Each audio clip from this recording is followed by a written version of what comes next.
है बंगालवा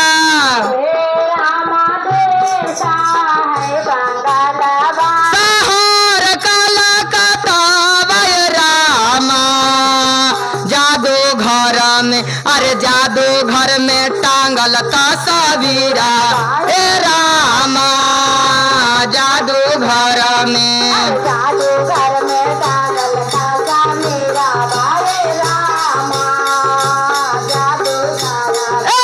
जादू घर में टांगल तस्वीरा वह रामा जादू घर में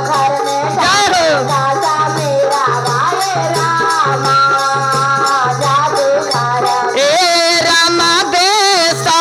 है बंगालवा शहर कलकत्ता वह रामा जादू घर में अरे जादू घर में टांगल तस्वीरावा अरे जादू घर में टांगल तस्वीरावा माँ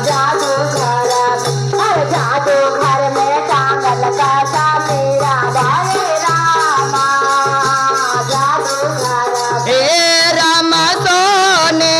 के सुराही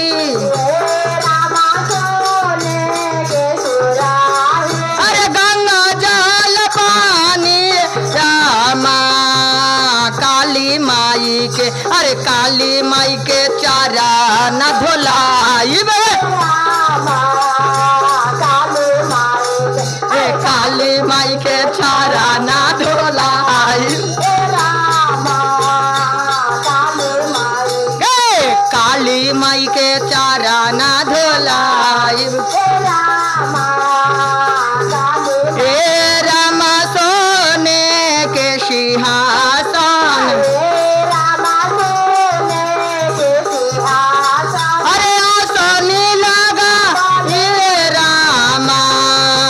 काली माई के अरे काली माई के आसनी लगाई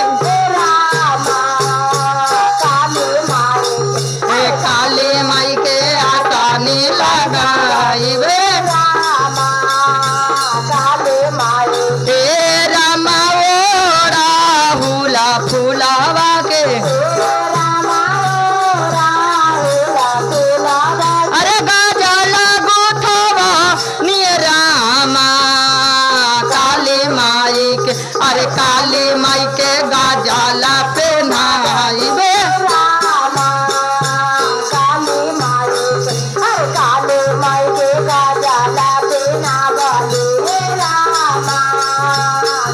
ए रामा सोने के थालियावा में अरे पेड़ावा बतासावा रामा काली माई के अरे काली माई के भोगावा लगाई जय हो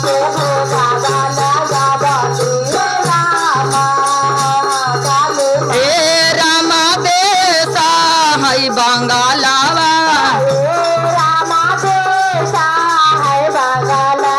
शहर कलकत्ता वह रामा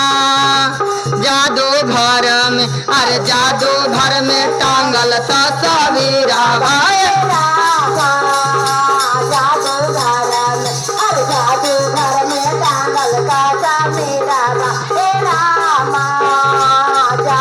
हे रामा लौंगावा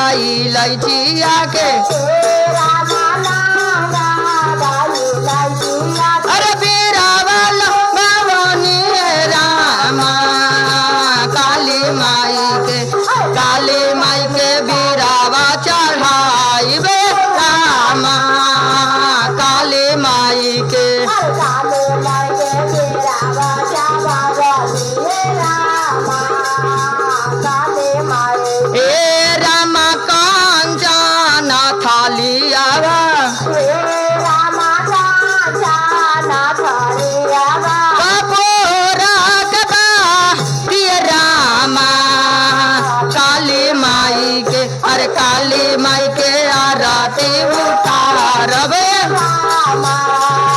काली माई के अरे काली माई के आरती उतारती रामा काली माई हे रामा टोलावा महलवा से रामा टोला महालावा से शिशिया बोला वाली रामा काली माई के अरे काली माई के भजन सुना दी रामा काली माई अरे काली माई के भजन सुना बोली रामा काली हे रामा देसा है बंगलवा रामा देसा है बंगलवा शहर कलकत्तावा रामा जादू घर में अरे जादू घर में टांगल तस्वीरावा रामा जादूगर अरे जादू घर में टांगल तस्वीरावा रामा जादू घर सच्चे दरबार की